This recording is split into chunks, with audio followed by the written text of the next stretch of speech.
Yo, yo, yo. What is up, ladies and gentlemen?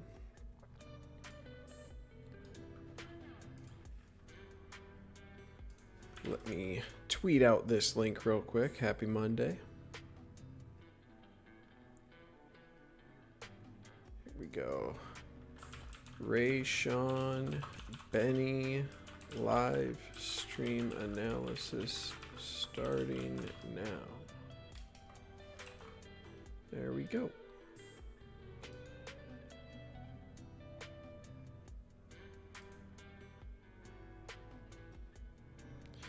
Happy Monday, people.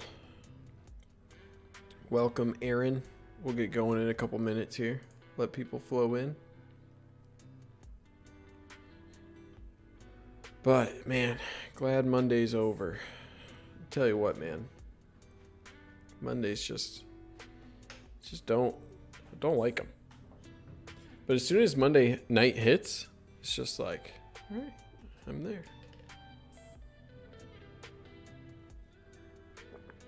Rayshaun Benny, man. I'm going to start this off with a slight rant about Rayshaun Benny overall. He's a dude, right? I mean, Don Brown's gone, but I can still call people dudes, right? That's still allowed.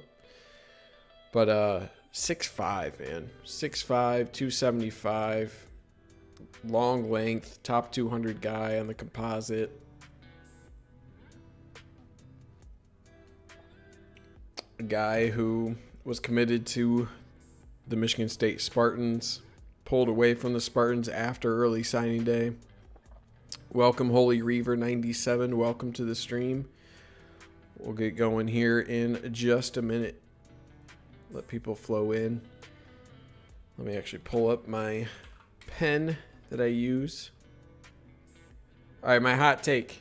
Is it officially 8:30? It is. My hot take. Rayshaun Benny is the second most important recruit in the Jim Harbaugh era.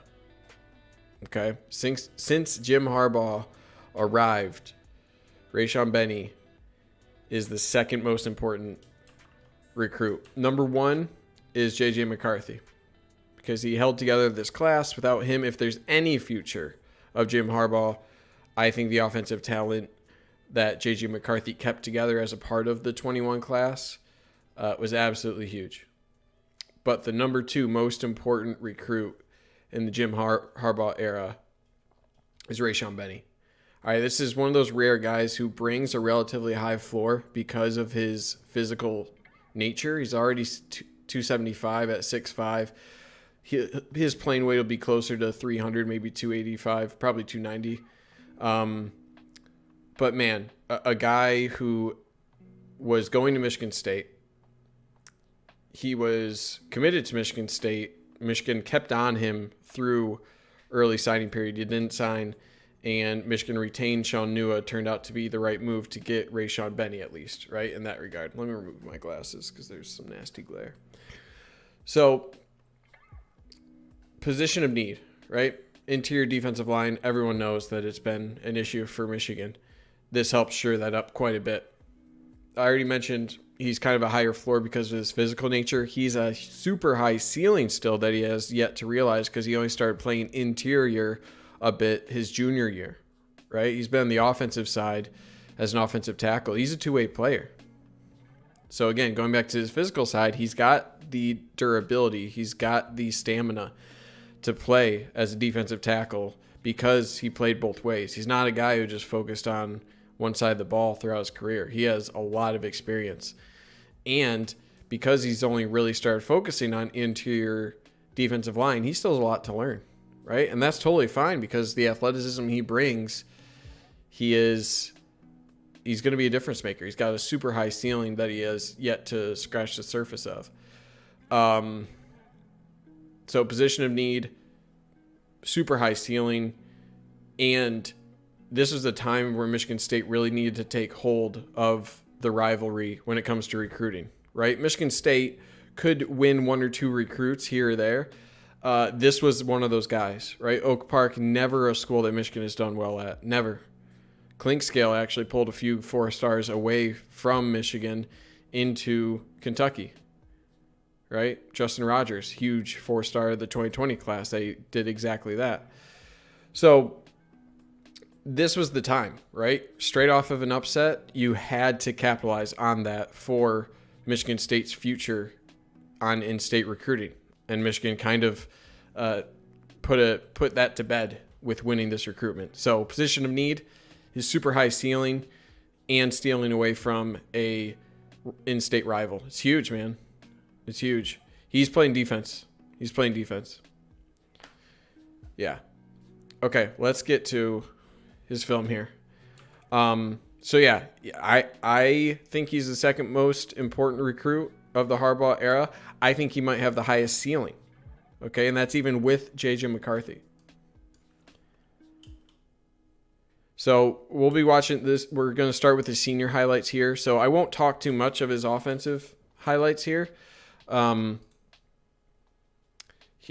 Malachi, his story is, and here, let me put a link. Actually, before I do this, let me put a link to this. I talk about this a little bit in the episode today, but he started off as an offensive tackle, and that's where a lot of people were still kind of hoping he would end up. They still think that his high end, oops, I'm glad I realized this. I have to switch over. They think his highest potential is on offense because of his athleticism, but Michigan kind of won his recruitment or got ahead by asking him where he wanted to play. Rayshaun Benny wanted to play defense. That's where he wanted to play. So I won't say too much about his offense here, but at 6'5", 275, he's got long arms, so that makes him a really intriguing right tackle prospect. I don't think he has the length that you're really looking for, like a 6'6", 6'7" guy at left tackle. But he has long arms, he's super athletic, and yeah, he has a good frame for either a guard or a right tackle prospect. Here he is on defense here. Pretty good speed, right? The thing that jumps off the screen to me right away is how light on his feet he is. He looks like he's kind of gliding. He's able to change direction really well. Does a good job here keeping his eyes in the backfield. Right, this is something where he's keeping his eyes, shucks really well. He has a nice swim move. That combination of, okay, set him up, shuck him off, right, disengage, spin move right into the tackle. So it's good timing on that one as well. Where is he here? He's on the left side. So that guy's trying to release to the second level. Shuffles down. Oh my God, he killed a man. Oh God. Oh, absolutely demolishes that guy. Yeah, this is a great play right here. So this guy's trying to get to the second level, right? This tight end. Yeah, the tight end gets his hand on him, crashes down a little bit, gets double teamed. He has to do a little bit better job of getting his hands, right? He seems like he doesn't know what to do with his hands yet. But he's able to fight through contact pretty well. He doesn't seem like he's lightning off the snap. I think there's a lot of room to improve there, but he looks plenty fast enough. He just plays so low. He plays so low. At 6'5", you would never think he's 6'5", because he's always in a really good stance. So he has good technique on not standing straight up. And again, he's just very light on his feet. He can change direction really well.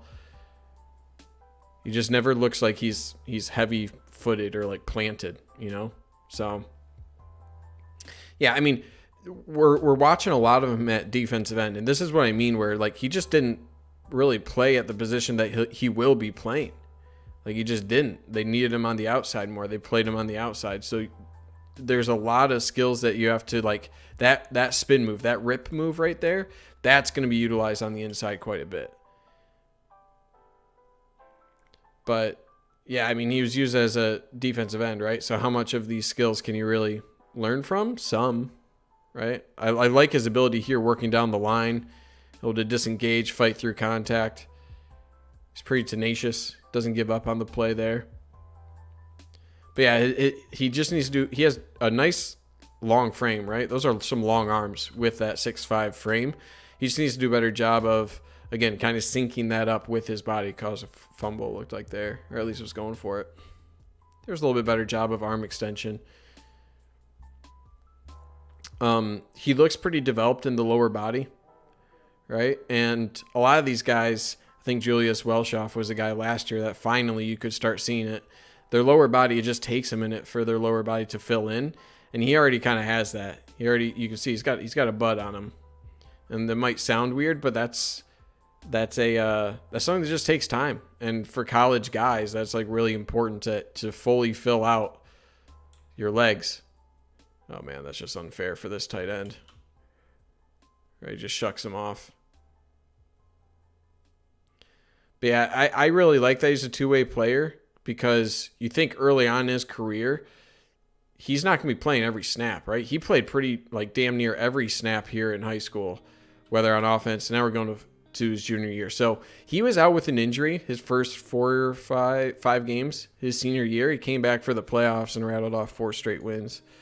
I think he will play D end at U of M. I don't think so. He's gonna start off as maybe a strong side end, but he's a guy that'll be as far outside as he goes. He'll be 3 tech. He could even move down to nose, but 3 tech is where he'll live.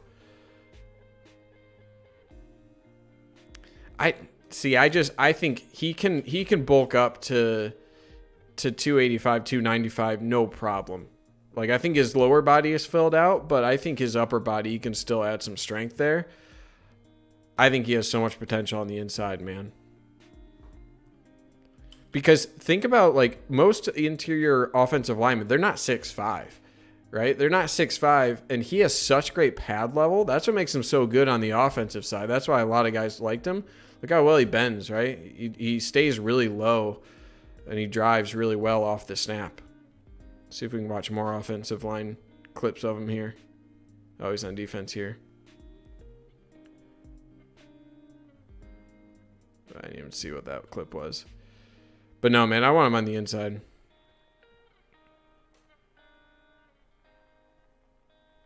He's tenacious. No, I think 3 tech's where he's going to end up. But yeah, he has quick feet. He's light on his feet, like I said. So, I mean, I can understand why a lot of schools were looking at him for offensive tackle, because he's light on his feet. He's got super long length, really athletic. He's a guy exactly like this, right? He's going to be pulling in this one, so this is a really good clip to watch. Get him in space. Let him operate. He's got great pad level. Right mentality. Like, I get it. But if he can develop a good first step on the interior with that arm length, with that frame, it's really tough for guys to stop on the interior. Most of those guys are 6'3", with shorter arms on the interior offensive line, and he'll just be able to really use that length extremely well and that quickness. He's got a really good rip move, use a swim move here and there on the outside, right there, right? He's able to work down the line here, even though he's like, I just think he has such high potential on the interior defensive line. Right there, that showed good get off, right? This is good. That's a great clip right here on the edge here. If you missed him right here, that's good get off. And that's Donovan Edwards right there. Or maybe that was Dylan Tatum, but that was Wes Bloomfield.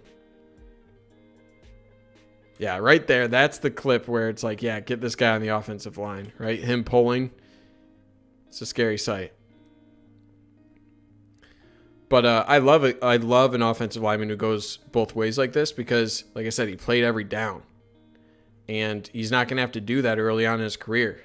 Think about how, maybe he's at 70% effort every play just because he has to go every single play, right? And then say you get him 10, 15 snaps a game, and he is just loaded up going 100%. This is a good clip to show his ability on the inside. So again, look at the extension here. That offensive lineman, he just doesn't have the arms to disengage. Those long arms allow him to get inside of offensive linemen and disengage really well.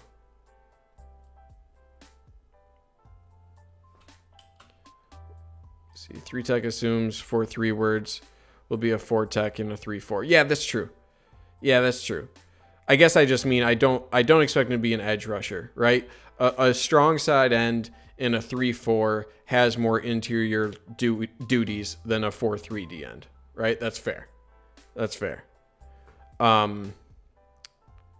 His versatility should be great, right? Like if anything, he's one of the guys who might benefit the most from being in a Mike McDonald defense. Being in a 3-4 benefits his skill set more, where he does have a skill set to be closer to a strong side end, where, you know, you're not being an edge rusher, but you're that blend of interior guy with some edge skills. And that's where he's at. He's got the athleticism and the size to be either, you know, a bull rushing end or move down to the interior. So I totally get that.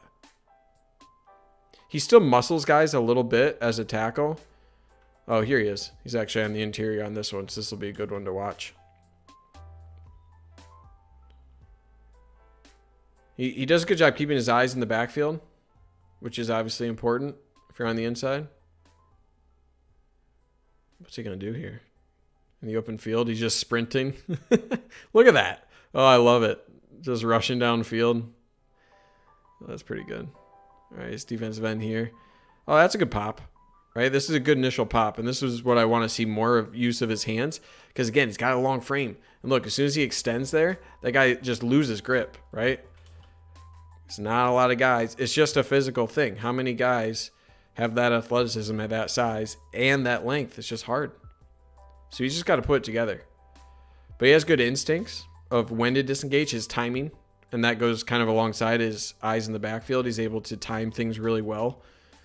But he just has to sync up his footwork with his...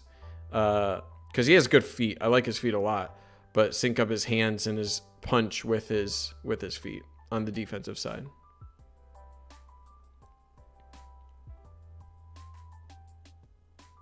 But, man, Sky's... He's a guy who I think already brings in a pretty high floor because of his athleticism. But if he played more interior defensive line, he would have been a top 50 recruit. I have no doubt in my mind. He would have been a top 50 recruit. If he hit the camp scene, if COVID didn't hit for his senior year, if he didn't have the injury. And again, that's a lot of ifs, right? You can say that about a lot of different guys maybe.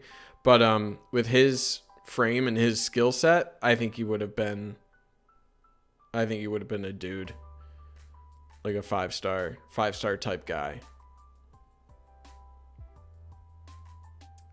And again, him going both ways, being on offense and defense, and it's a really good league, right? He's Division 2, but they're playing a lot of D1 teams in that league, and so it's not like he was going both ways in some cupcake league or whatever. He was playing high-end guys, maybe not Division 1 talent all the time. Good use of his hands here.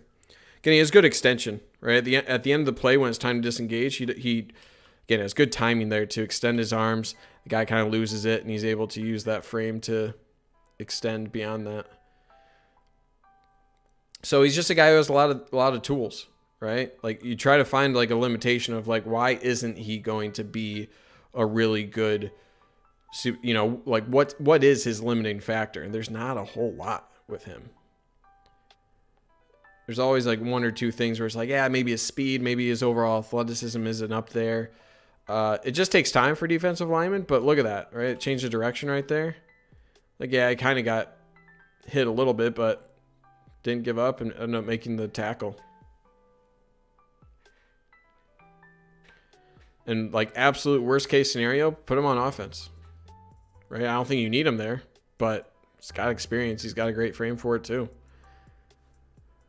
But no, man, I think redshirt freshman year, I think he's going to start I think he's going to begin to get some heavier rotational time, which is I think that's a pretty bold claim because, again, look at a guy like Chris Hinton, right? It took a while for him. But I think he's too valuable. I think he's got a great skill set. That's the end of the film. I just think he's got a great combination to see the field early, and the physical side is already close. He's already close. He gives me Chase Winovich vibes, but just stronger and bigger. He kind of gives me closer to he's more of an athlete than Taco Charlton. Um, Chase Winovich just wasn't as big.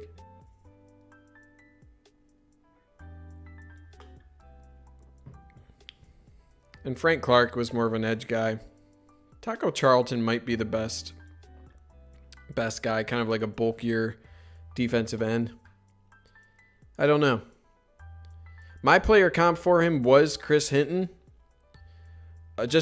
Mainly because Chris Hinton was slotted for the interior, but Chris Hinton was a guy who almost exclusively got experience on the outside, and people didn't know how to rate him.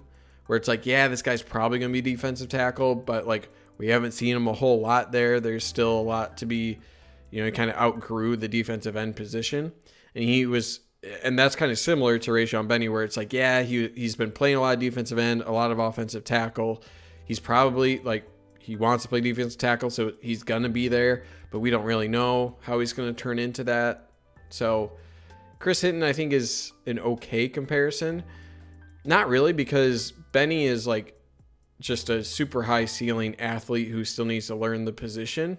And Hinton was lauded for his hands, and he had good hands, good footwork. He was more of a technician than what we have in Benny here. No, it's not Gary.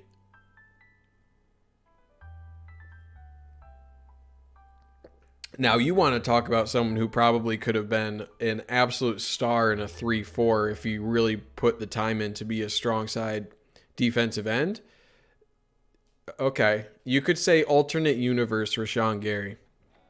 Because Rayshaun Gary is now kind of a stand-up linebacker in Green Bay, right? And he was used more as an edge rusher. I think in an alternate universe, if you build Rayshaun Gary up more as an interior guy, he would have been unstoppable. He would have been an unbelievable, different guy. But yeah, Rayshaun Gary was running a 4.7 out of high school, right? Something ridiculous. And he was just a guy kind of without a position. I think Rayshaun Benny has a better position than Rayshaun Gary did. But yeah, I don't know. I don't know who the best comp for him is. Because even when I had Hinton, it was man, that's kind of an okay comparison, but not 100%. Because I think Taco Charlton might be a good one. I was thinking maybe Frank Clark, but Frank Clark was more of an edge rusher, right? Let's look up Frank Clark. Because he was pretty wiry out of high school as well. But in terms of overall athleticism, yeah, because he's only 6'2", 6'2", 6'3", so he's not the same. But Taco Charlton was bigger. Brandon Graham, probably a similar frame there. Yeah, I think Taco Charlton might be a good one. I think this might be a good comp. Where he was just big, right? He was a little more wiry. So it makes sense. He was definitely slotted as defensive end and not an interior guy. But he was a great athlete, right? Great frame, great size. Yeah, I think Taco Charlton might be a good one. But yeah, I'm a little wary of giving him a Brandon Graham. How tall was Brandon Graham? Wasn't he 6'4"? Oh, the other comp that I saw that was pretty good. Who is the most recent guy? How tall is Brandon Graham? Yeah, he's only 6'2", so even that one doesn't make sense. Who was the most recent, Raekwon Williams, right? I think that's probably a good one. Raekwon Williams. I don't know how to spell his name. 247. I think this is probably one of the better ones. Yeah, this might be one of the better guys. And he went to Michigan State, but this guy was eating on the inside. Really good recruit. Really good recruit. Very, very similar in terms of frame, size, ranking out of high school. Raekwon Williams, I think, didn't get the credit he deserved because he was not surrounded by a really good defensive end. Or I just don't think he had he was kind of inconsistent a little bit. But he was a freak, man, and he had some really long arms, right? Didn't he have like extreme, like, I want to see his draft profile, because I don't know if he eventually got drafted or not. I think he just signed a no, he didn't get drafted because no one got drafted from Michigan State this year. But I think this has to be a pretty long wingspan there. Let's see. Long-legged, plays below average bend and twitch. All right, that's not the greatest. Not as long as he looks. Versatility play. Bull rush generates. I don't know. I think Raekwon Williams is a good starting point. I think Rayshaun Benny has a higher ceiling. Okay, let's see. Madden Maniac 1001. What's your opinion on Gatorade Player of the Year, Donovan Edwards, JJ McCarthy in the backfield? I mean, it's a great duo, right? Really, really great duo. I think JJ McCarthy has all the makings of it. Quarterback is just so tough, man. Quarterback is just so tough. It needs to be the right. You need to introduce them to the right offense as well, right? Because if it's just a bad offense and a guy gets timid after, contributing early in his career or something, if you don't get off to a good start, it's hard. And a lot of it is the mental aspect of these guys. So it seems like JJ McCarthy has the mental makeup of an extremely mature, extremely dependable quarterback. But again, what's the offensive line going to look like around him, right? What are the weapons around him going to look like? Now, you had a guy like Donovan Edwards that takes a lot of pressure off, right? But again, last year I really loved the running back room, and we saw how that went. So Chase Winovich was small out of high school. He was like 6'3", 250, I think. And he was like, he was an outside linebacker as a recruit. So he was like way small. So he was like going to be a jumbo linebacker or defensive end, like no doubt. Similar ranking to Rayshaun Benny, but I think Raekwon Williams is a great comparison for Benny and what to expect early on. I think Benny's a better athlete overall, has a higher ceiling. But yeah, man, JJ McCarthy, real deal. I think you add in. I like Donovan Edwards, but I'm still high on Blake Corum, man. I think Blake Corum has all conference potential, if not greater than that. I'm huge on Blake Corum. So Donovan Edwards hype will have to wait for my end. I'll probably do a video on like who I'm expecting big things from this year, because Blake Corum's probably number one on that. But in terms of overall recruits from this 2021 class, I'm most excited about, Rayshaun Benny is at the top, even with JJ McCarthy there and Donovan Edwards. Who was that DT at the end of Rich Rod's start of Hoke NASCAR pit crew now? I don't know this. Welcome, Trevor. NASCAR pit crew, Michigan lineman. Is this a thing? I didn't know this. Michigan. I should do Michigan football.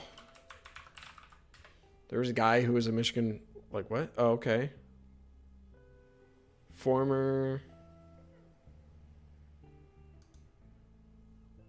Quentin Washington. Oh, that could be a good one. Honestly, and this is going to expose me a little bit, I did not watch a whole lot at Michigan during the Rich Rod Brady Hoke era. I honestly did not. I was during school towards the end of the Quentin Washington. Does he not have a... Does Quentin Washington not have a 24/7?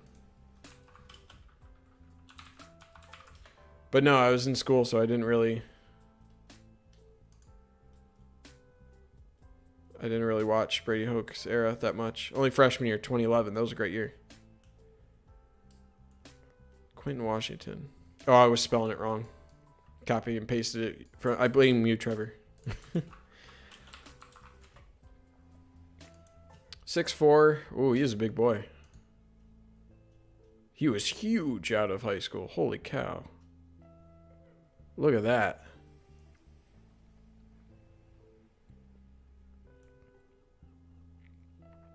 My God. So yeah, I can't give Quentin Washington. You might be right. I mean, he was ranked a little higher, but I can't. Let me see his draft profile. See how his profile lines up with Rayshaun Benny. Quentin Washington draft profile. Cool. No information. Nice. Nope, that's totally different human. So maybe Trevor. He could. He very well could. He's a little bigger though. So I think Raekwon Williams is a good comp. And I really liked Raekwon Williams' game on the interior. But Rayshaun Benny, you can put him on the outside a little bit, move him around a little bit more than Raekwon Williams, who is strictly an interior guy. So you got a little more flexibility. And I think it's going to be a great piece. Probably not 2021, maybe garbage time. I don't think so. Bulk him up. Get him on some special teams next year. Get him some rotational snaps. And then 2020, or I think he can compete for some rotational snaps in 2022. But I think he can compete for like true starting spot in 2023 onward. But I love his game. He's great. He's a great player. All right, I'm off to a Target parking lot fair and go get an elephant ear. Passed on the way home, and I was like, yeah, I need one of those. So I'm going to do it. All right, guys, like the video, subscribe if you haven't already. We've hit a wall trying to get to 4,000 subscribers. We just haven't been able to pass 3,800 here.